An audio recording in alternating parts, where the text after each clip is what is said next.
You know, this is fantastic.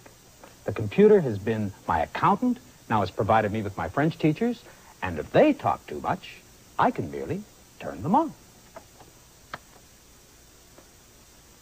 But there's one thing I don't understand. How does a computer do it? Do what? Well, if I wipe its memory clean every time I turn it off, how does it know how to load a cassette or a disc when I turn it on again? But you don't wipe everything out of its memory when you turn it off. You mean it forgets some things and remembers others? Precisely. The computer has a memory that you can change and a memory that you cannot change. Two quite different sorts of memory, in fact. A computer is really just a collection of switches that can either be on or off. When we feed messages into this maze of switches, what we're doing is getting them to form various temporary patterns of ons and offs in the computer's memory.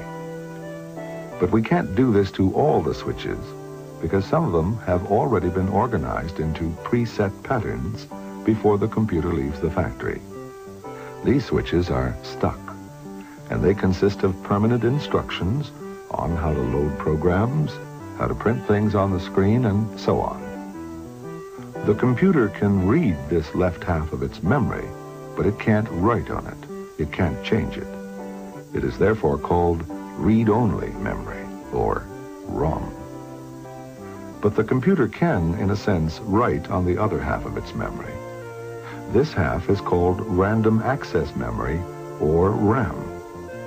Because the computer can write temporary messages anywhere it likes here, it has random access to this part of its memory. But if you switch the computer off and then on, the messages in its random access memory disappear. The loose switches are scrambled once again, whereas the instructions in the read-only memory stay as before. The switches are still stuck in the same position. Of course, you don't necessarily have to program messages into RAM yourself. You can load a ready-made program full of messages into it from a cassette or a disc. You can take the cassette or disc away and the messages will remain.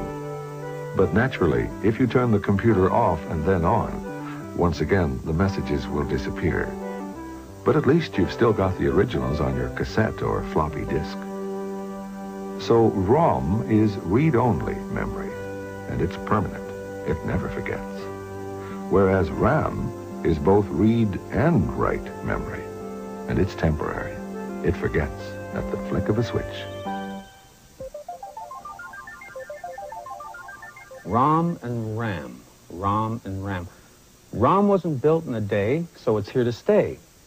And RAM is here today and gone tomorrow. Exactly, you've got it. So that the contents of RAM come from the outside, whereas the contents of ROM are already in the computer. Is that right? By and large, yes.